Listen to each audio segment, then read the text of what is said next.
Oriyaha TV wese aha porogaramu y'abahindukiri nta kwakira iyo bari kuba bashyiraho izuba rinji mukeri kandi porogaramu y'ikine biriho buriza bari ya sande shayi na zikiro eje garuka mu wa kabiri shaha mukaje guhana aha porogaramu y'ikwa kwakira ko mu rwo kubanza nta kwakira nakushimira umunga hatimwe abatarweho ahinda kutora mu ngambera kuri ibiri nimba kunda munonga muri bari munonga mwene rizoba n'abaretera umuntu umurenge umuntu ogwo akakora mu banka kumara imyaka 25 umuntu ogwo n'omushubuzi w'amani mu Kampala umuntu ogwo n'umunyabiraji nayetwa omwami Ezra Matsiko kandi harjire hari nija kuba no hahoza naja kubona Instagram ndibwe twomujuni tukamwakira beitu umwanya turyo mugwanya karonko muri kino town council district Nyarwanda nakwakira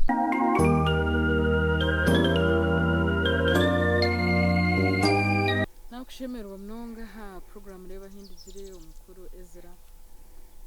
anya nashimira ko kuba hosting aba Radio West nyasere ni mbareba program mweji ninchira kujere batinko jimisinga so nanye nyosere ninja ntu babazaho bat so nanye nko kujera nti kana nyezeho ndeke mbaye story yani mazuma yes erizo bareba barukuzaho yeah so natwenda tubanze twakumanyaje yes zakashira habitinisa byawe byorho twenda tubanze tumanye ukazarwa ryari abazire bawe bahi owanyu ninkahi hato bwa hati nyine myaka nkaga wankaga nayazi kazarwa nkaga netane 1965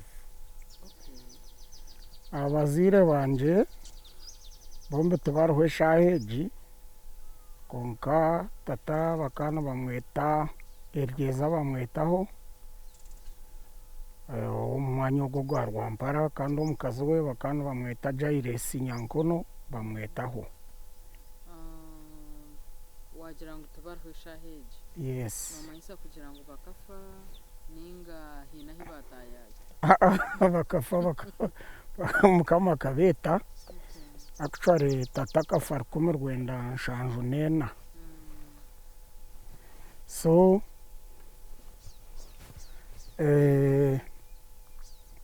twaguma aho mawe yija yafar kumirwenda 9 konko bwe twabira abantu bakuru wagira ngo mugurisa kafar kumirwenda nshanju nena kandi yo mpitu yarwara yafa akabura mani history ne jangu nko muri za 1959 akabura mani yagumana arwara naraguza mbwena katura ryo umuntu akoraguza ryo marwaro so wirobwe n'amarwaro gabire gatarhoje nembero kwiyabireri nembera yabundi ya yentasya so konka kana jeza hwaraguza konka mwenu 1974 kwa munana biro munana yata bambi konka takatahire ikayanye keyemerireta omukyentasya hacharo mukamuro bantu bamuringoki ahacharo tukaturi ba peasants bunka baburijo tuineho rutoke nembuzince n'umwani ubwirobwe mbwene ibyo twabenturira inga umwana katare ko mwani umwistore no wajangu nikaragaza arikumirwenda 3 nekwe ni 10 na arikumirwenda 2 mu Uganda ejo bwiro bwa koloniyo nanka time ejo akaharwa abashubuzi bo mwani babahindi so umwana ukadutandukira iramunonga yes then umukokori w'umwana wakangahi umukaji ndio wizara rya katani haja bakurata ningo baba wamuhera ninchirwa bana nchara bashatu so mwena hamwe umunani yes Okay. konka twena turya abagurusi shware mwena twena twakuzire mwena sho waja mukamtinente hakaba hushi hapana tutakatunga gantampa hariho hati nubwezigireho murumuna mukuru wanje nangwa aragere kugenda nawe akafa yijijo muko kubanza aha hati nubwo kurebaho sayini yente mbwene ngo hariho nkankorgo hariho ahize kurara konkaite mbwene tukatatungerente kategera ifen ekanisha cyumurubato kumwabimwe mukamubaho muta eketar munte munywa kacayi mbwenu actually tataka baryo muntu wabire ashomereho mbwene ayetegerize kandi tunywa cayi akoba tukantujemuza amate umbabire binento mu mbani basi bonto bajemuza nko wamuzeyi bakatagura ubundi akariho abanyarwanda babire baryaho sera aho hife bakumweta kahima n'abandi mbwe n'ababira binenta round mukamuza bimujemuza mwene murayifejo wazo mwishomero ninga byagenda bita okushoma nkashome natandika nkuziremu nkacererwa kutandikamu natandika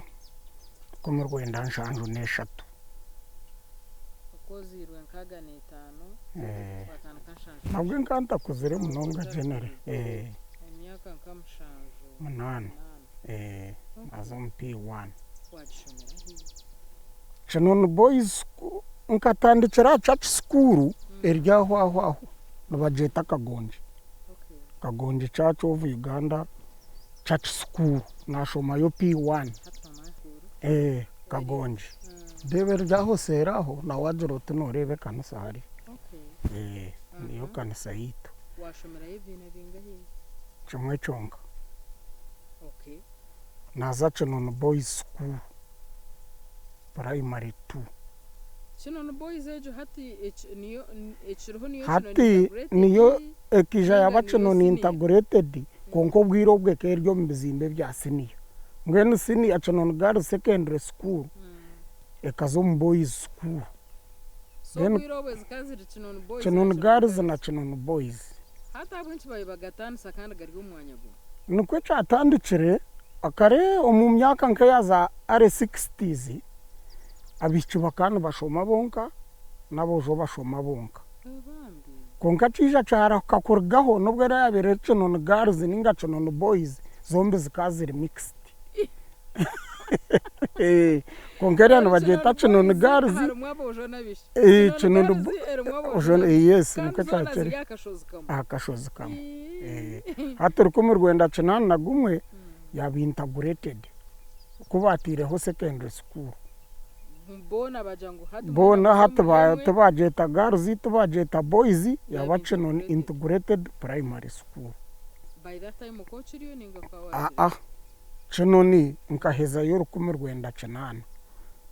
mwe nitwe bahererukire home P7 Chinono Boys bakujiha bakurita mu secondary school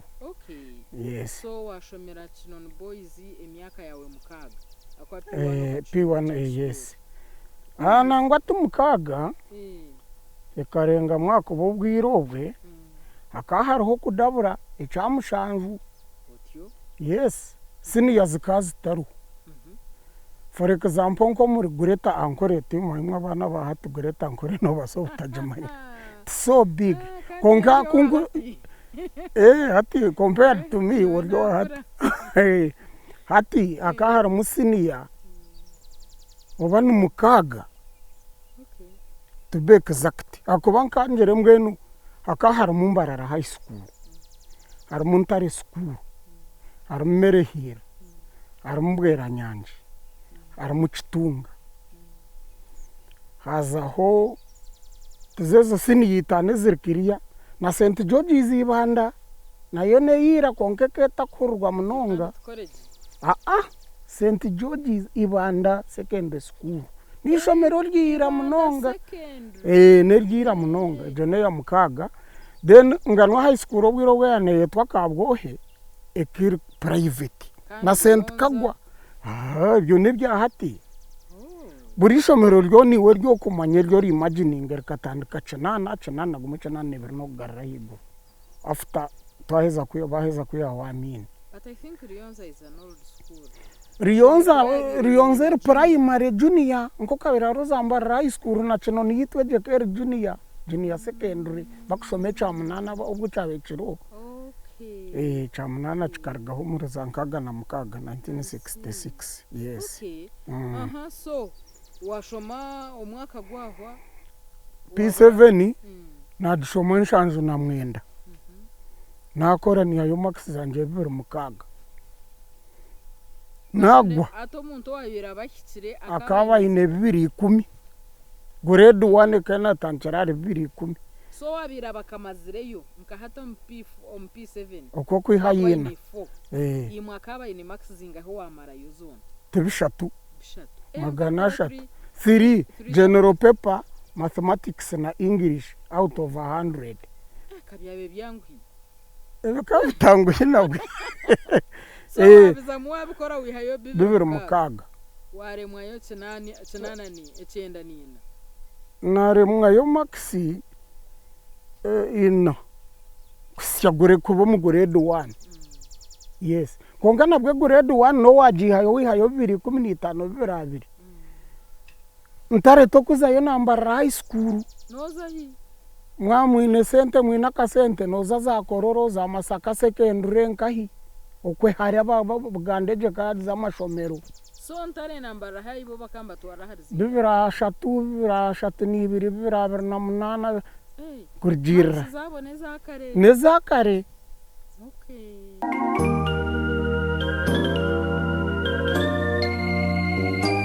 So mwenu kunguza kubara atinyo ecamushanju besikare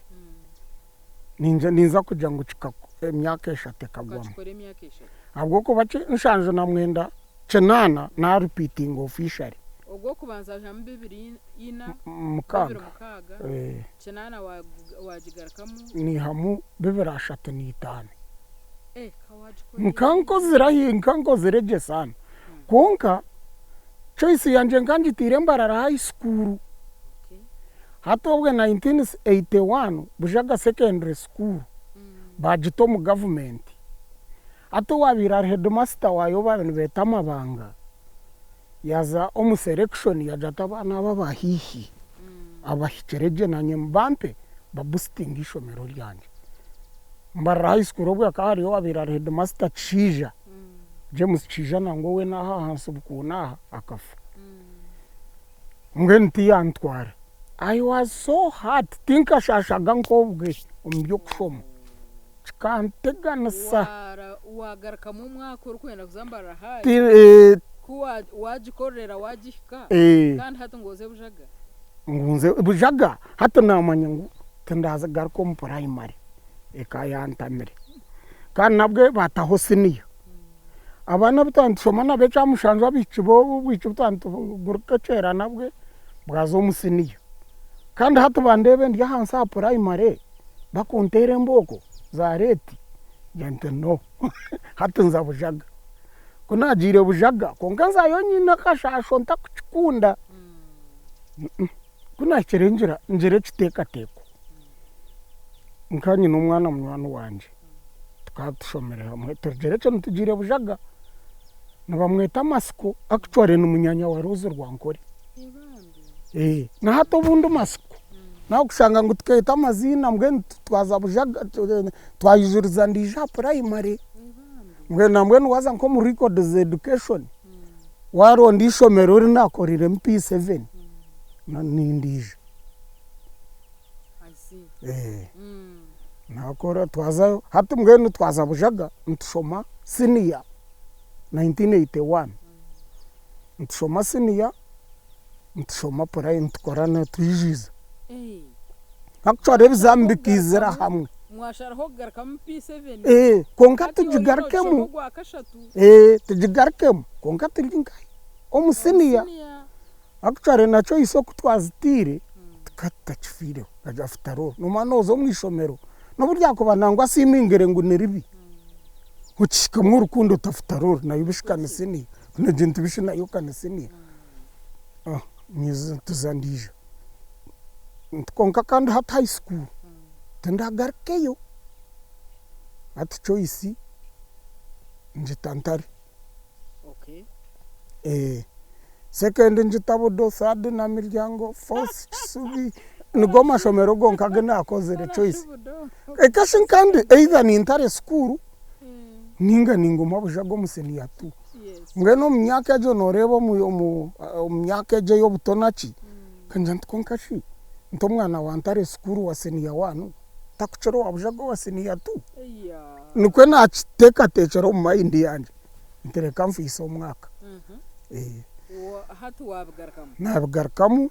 wa hamzinga hiburi oko hine mishatu ashatu na zinga bibere ashatu ni tano hati ni hambibere atano na mukaga. Wijo yonjiri kana bimanyire mwende tarwe na ntakomanye cha primary ubwirobwe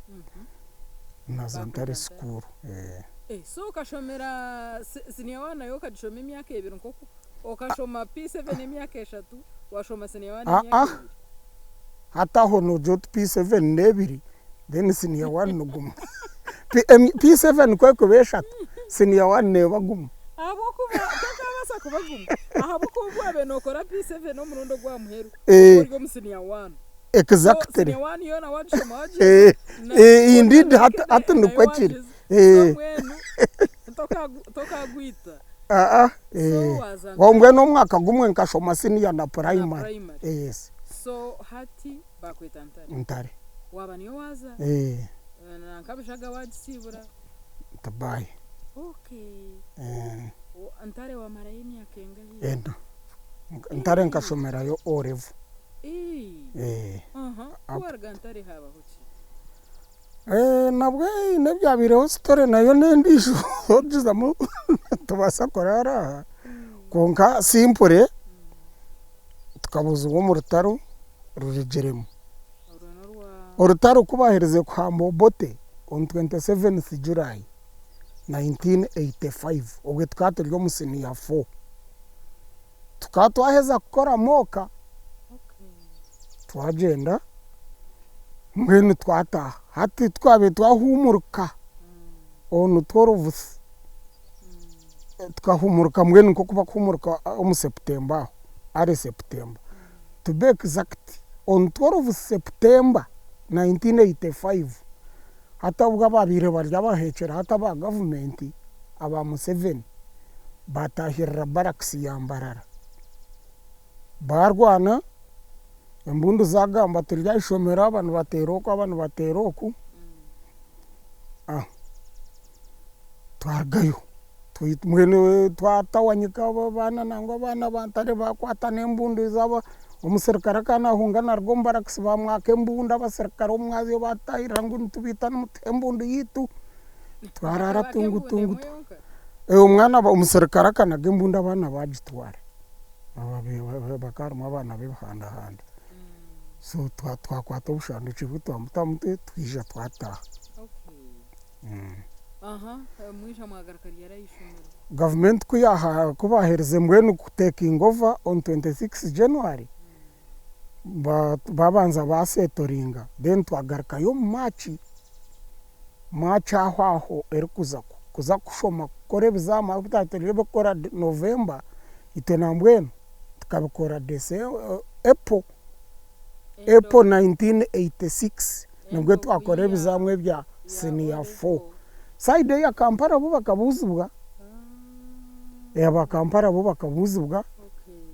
So itwe batebyita ba Western no mabakasharaho Uganda bagitema mwe bicweka bibiri Katonga kugarra kuriya Kampala Northern zaho imoko bakabuzubwa Eastern kunu twabuzubwa kwa kana twahezo mu kwa gatanu kukutandika canana na mukaga. Yes. Byagenda bitawijo bikozire urutaro rwabacankara na habaho rukatucankara of course konka tukahika nkihamu grade 2 nunje 24 magabiri ni nomero mukaga ubwira wakana bararo mu mukaga bakaba takubarara mu munana nkahati. So I was supposed to go back to Ntare school in Abentire choice aha That was okay. so kandi suppose kuba ningaruka ntare school konka ni hano intere choice konka tubazayo ubwo wabira rero headmaster me hanje so some of us stay atutwara for some reasons I don't know watora hi nazanganwa high school nitwe pioneers ba haya yanganwa we are the pioneers okay wa korota yonganwa watwara combination chi initially nkanshabire combination ya history economics na literature kwa literature ngani njikoraje actually we are the best mweno abasinjere literature obwiro bwe nanye nkandum okay so nkanyenda history economics na literature history tena ni hamwitano ya yanga mwenu geography ni hamu distinction so kunza kashona ya distinction iti yora atwari okay nakora literature economics na geography I see so kuwa hiza watora kumpeza haya of course obwiro bwe university keryeje mweno maharo ho kushanga ngo mu history yawe ninga akinte nuza imagine hati nki hayo points mwenda makerere bakani batwarire 11 so kandi obwiro bwe zande mesa na nembero kuyabireri fuko either no hikanozo mo a government ningashi no yitawanyiko munsi so mwene tunakoze ninja no kutawanyika watawanyikira nkahi ngati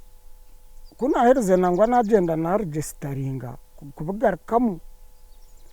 konka as fate would have it tinda bakozere ahubwo kuba shotere akana funomurum umuvaka nabunga vake keri nke yahwire konka na at first kuna herze sinia mwene kutubuza bwa kuteza umuvaka nangwa ndeba headmaster wa Chinoni Garzi ubwiro bwo babirarme hanjo headmaster wanje ntare hati arkushome headmaster Chinoni Garzi mushabo murumo license teacher konka kayjwire tagumpa akaro abana byabe ayi mwene ngumiroma just kuburya ho ryo mukano nokora umukano kawantine murumo results azagire kwizira mwene nubwo kumanya ngo toine murumo ningo gwina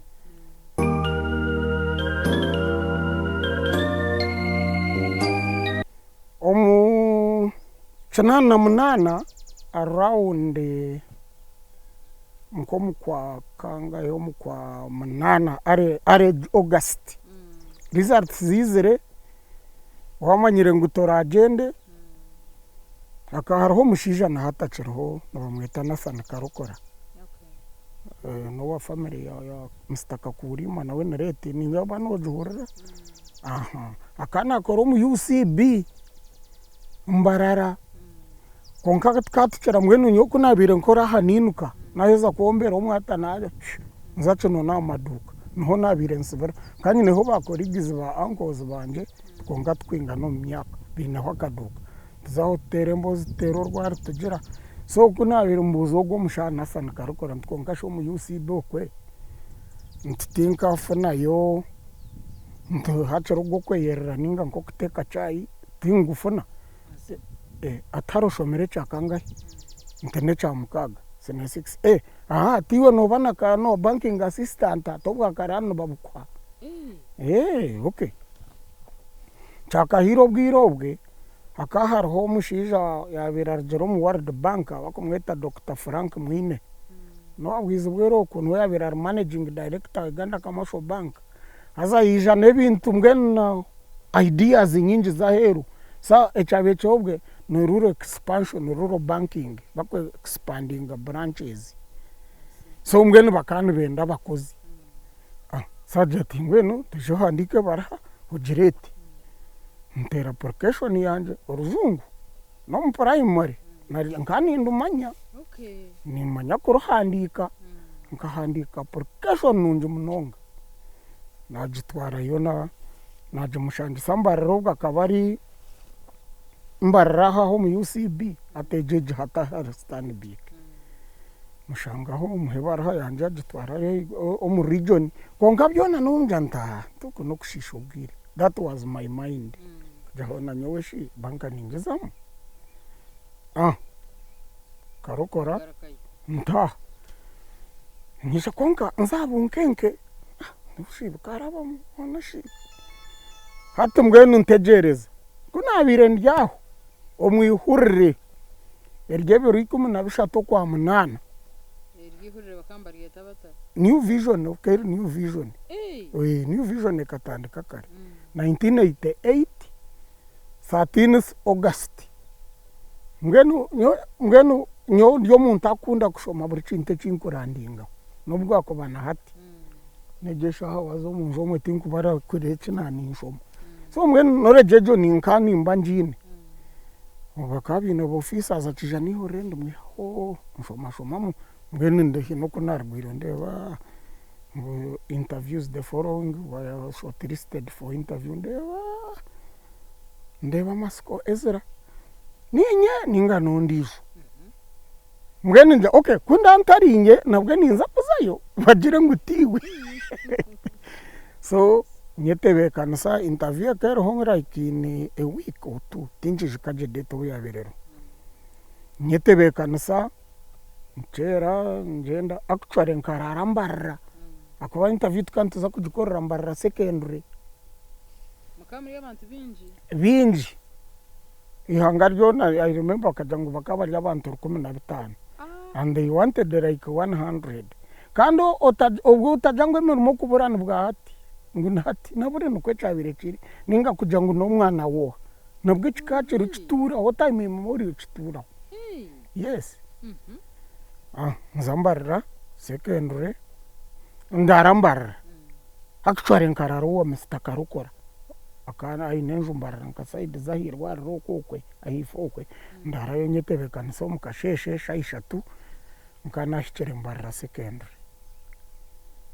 tama horeke ijuire abantu binji akubeke region yone yambarara mbara region banorga kabaro banorga hoimo I mean oba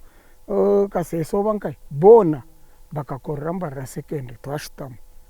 bata interview ya written enamba 10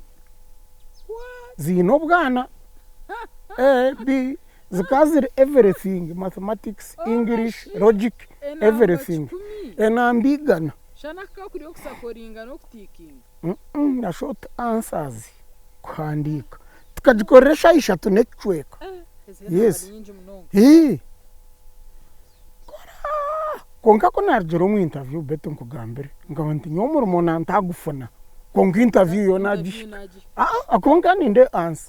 answer ninzita nkanye nakakwate nevaro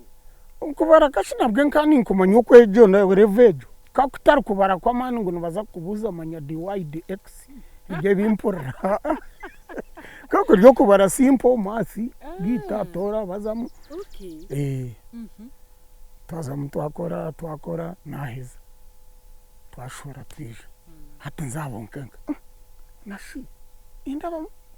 ashumutabano wajaire saha nyakaronko antenga tikubasika mbwenu ncergaho hati tukaterya bo kutandika gukora kibanzo ku 10 akoba omwaka financial ya UCB ekane ho 30 kwa mwenda mbwenu bakuja baturukurutinge kibanza tutandike no mwaka omusya kuna birendyaho ndice noni ubwo mushija munyano wanje Karukora ndehije atebakanga ndide bikanga at that point bakabyangere tibararabiremo aho that was like ngene ka mid September atimbirga ntafutaru nkagabanira masiko gakagara machi hati ngenda ndeba headmaster nangwa atinda murebere akana ndeba aho around aho hati bari babire bano bashomesa byabire ne bahika bagenda including friend wanje ogwe masiko ugumunyanya wa Rozi na waka hikayaza makerere aho ndijo mwojo bamwe mushija bamweta mutima Godoni atabo bo bahika baza bagenda mbwe ntabaho gap yo bushomesa ande iwe no chendo bushomesa ntisebo ni mbwenda tojo tandike hati ngenda nza umwene kutandika no kwikumaho Ozakinona. nzakinona mba master Okay. license teacher ngani nshomesa senior 1 na senior 2 geography geography niyo nani nshomesa nango nshomesa konga aho nko mu 11 ndeba interview ndijo ya post office bakwenda post office trainees bandika Okay. kumba ndiyo banyeta Oza interview. nzari interview yekero oror barchubuza chibamburize betin kachigarkam I remember only one question Yeah, kuremire. bakambuza ngo what is temperature inversion ndibishinshomere hi mbuza akabona answer jono ya homaka Okay. wo shana wa honda munwa konga bakubuza konka ntai ready somewhere konka chanye benewe ndagayo It was nicho kibuzo cyonko cyo echintaragarchiremo cyo taragarishiri. tuzachenone njengarika chinumba master tushomesa Kibona hanso tebekana. mbweni njant kanjo konka nyine plane zindi kuje mbweni ntakumanyechera korateo shomesa teza tuzo mchumuro cha December atkutwahereze tumara umujanuari twaheza kumurika nishika nakoze interview mu post office ndakagenda bita Bo bakaba tafuta mu new vision. Abaraba muna batari. bibintu bikabitarikiriya ngenda nzo akaro ka post master ka sa post office aho ndeba sub post master mbuze ndishinka ko interview mu posta bikagenda bita ati aterayo kanteje simwe jeje yo kujeroti mwete mukwimanya aterayo ataharo musigazi ngo bakakora interview kwe result zirasho hwire bikagenda bita ngwize nariye no atana bakweto hamwana Ezra Masko atengune Ezra Masko ngo gwakahikira higuru ngo nanyincha karaje atandika kore Uri kuzakora mu rumoki. post office trainee bakurikurutenge ngweno be post office kubu supervising akore mirimo ubwiro bwa karuza postage stamps ixotinga amabara nebindi nkebyo ngweno post office ke inemirimo minji hatakizereza email hatakiza WhatsApp communicating through was writing. Yes. So umushara kangu kirogwemba kwa kinona garzi ari kabitine kakwate license teacher my headmaster nakushashuro kwa kwenda nuwo kuramuzana we kandi kuri hano uramuzana government nzayo konka kinoni haba hariho tukwirira kufuna umushara ogwa December na January bakani benda kubitamanya ngo ndabigambe akasente kanje nibasakanyima. Yes. Nchecheka konka ngambira uba korigiza baba barasitya batabanye twonka nimbaza korana nabasigaho nkanyincha kare ndonde gari yanje nzitabura mbara ahi nimbara mpukayo ninye Ezra nija niwe wija koregesha ashi ntumumpe mu wiki wankana chomanyere ngubasa nanda kushashora ngo kare nkonkantuza kwandika ubwo ratandike ntitsoke jihindura ngaraka cinoni nchakare ngo bitu baratsashire nka the following day bataza bakanu bataza kukwinga oil za sabuni sukari babimpe byanje byona December January sarare ogwe nkunu gwegwa mizi tubakandebaga konga binanyizere nko mu weekend omwende headmaster atiwe atimpurire ngo jiro mu post office nte hatshabwe ncho tatugambira ati mwene resono zawe shomese bwo ntikibira braptinti hataza ni mango bintu teka ngo tuturakushashire sente zawe amutuma ntuwachimanye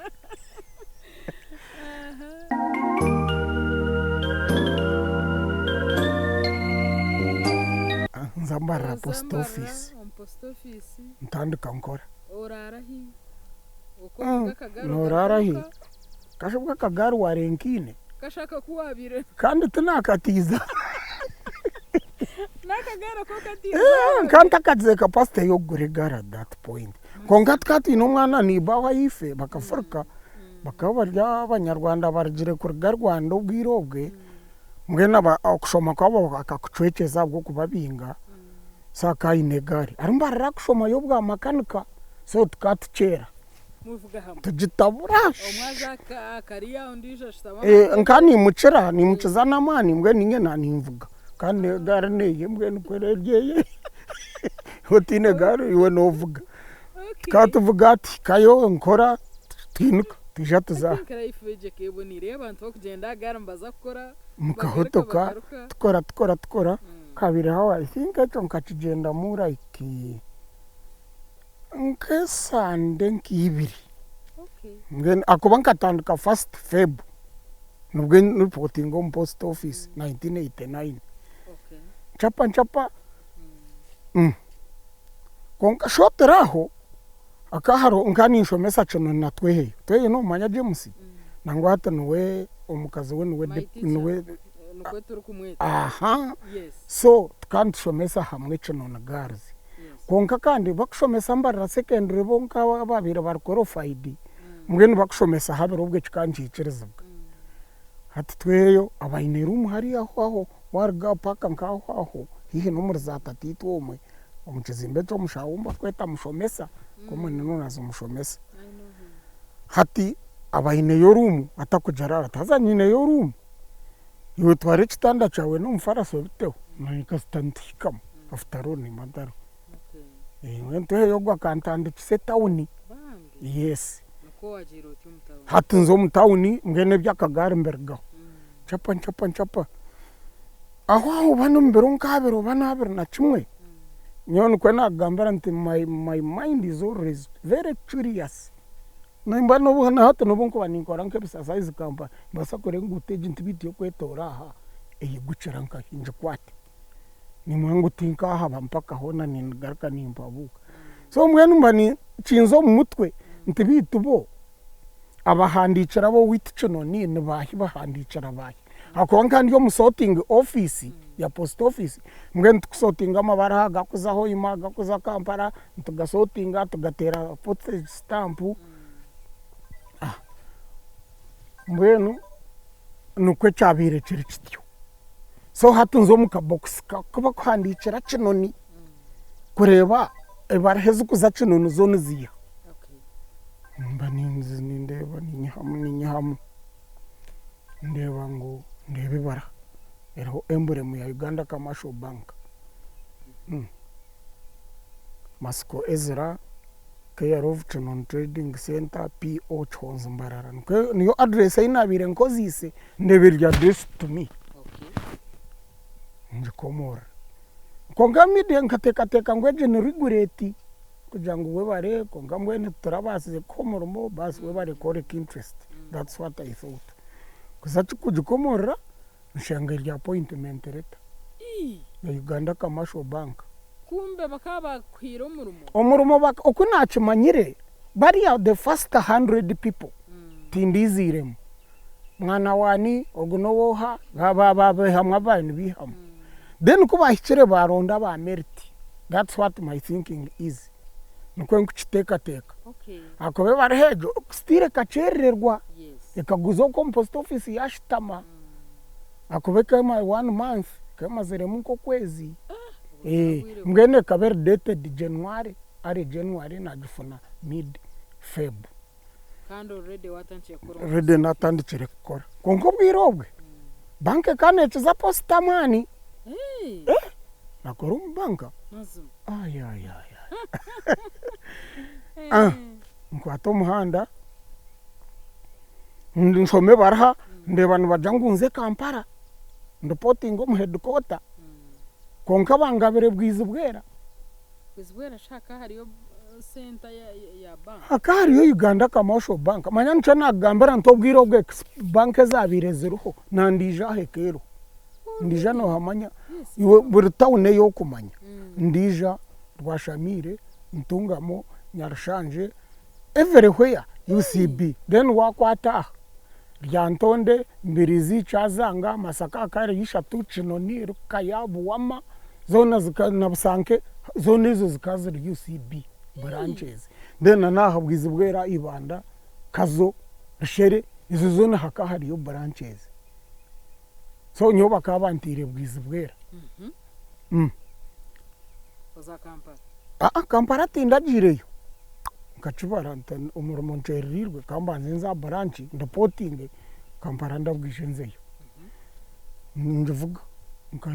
nabwe negare stiro nkagihambara nijana arara umukasheshe mureba haha harumwe muhanda kwambuka gutoka zo mu rwizi kambuka kazama kashaka so nukwe nizerenti ona sho kurugamba rukabanza rwampara ati umuhanda gwabwiza bwera guru straight abo incho abanze kwetora ninja hariho nke binanyenda kwija kwenda nkaha maybe nka document or something I remember nkani nza kurara kandi nabwo kuri yahini gende ngutegekera imbe yabwiza bwera guriko mucucu guriki konkara umata kazi takwibona kongamwe nukwe nagenzere nija naza nayambuka naza kashaka naza mu Garcia nazo mu Kashanda nafuna stop ovo kwe kariyenje akare ariyo anto kuberayo kwindure imyenda inavutse gari sataneleti yo yaci yo reporting mu bank yego ngakumpukayo nangwa iba wa anti antwara tuzabwiza bwera mfandaho kwindurira ngenda njwara kitayi cyanje nkanje guzire nkitekamo reportinga murumo ka wabuzireshe bari kace mwesho ija kora ntapana mumpe mu wiki akaba nayo post office tukantwirira kwata kasente ogarko nchibaza katabura akaba nabwe bakaja mwenu appointment za post kazi riyo nzijazi we work konkana baza kutushashira mwenu per day work ndigayo bwiza bwera ndapotinga egari njihindura koko wagezero abantu ko bagaruka ninga hatoza hamucucu gwa bwiza bwera ati nzamucucu gwa bwiza bwera mvuge gari urwasha munana nkarukora umupost yes uko ino bwira hakagari manya tukatwina mani wagota ki imagining bwiroge inanya hati ku imagining njantejo energy ntujiha hininga nkabana bahato bakajiha kurugachi none kukambarra nkargaha aho mudakikanje shahe mweno bawajivugire wana au urugabwiza bwero kambarra nakora urwasha munana nangwa akaramo mushisha nde yantwara ba tukare tukare tokuchumanya ngo nyo nakusigireho nkora that was 23rd Feb nubwo ndipotinga bwiza bwera konkandi gayo njantu mumpe wiki nyetereze ngukare eberabara na mukaga numanya baka poste kanesha shura 2 days before end of month kandi Feb einena kwa 28 mwene eberabara na mukaga bankwasa kanje nukwena agenzire baka mukamtakora contracts contract eketa kizire bakamangu twakora interview tukaka interview so ekikura taho nukunanka nuku ba form appointment ziriyo nizija actually zikija shotere nargayo so azomuri omkamasho bank natandika kamasho bank atandikira bwizibwera ebero kibanzo kwa kashatu rukume rwenda kinana na mwenda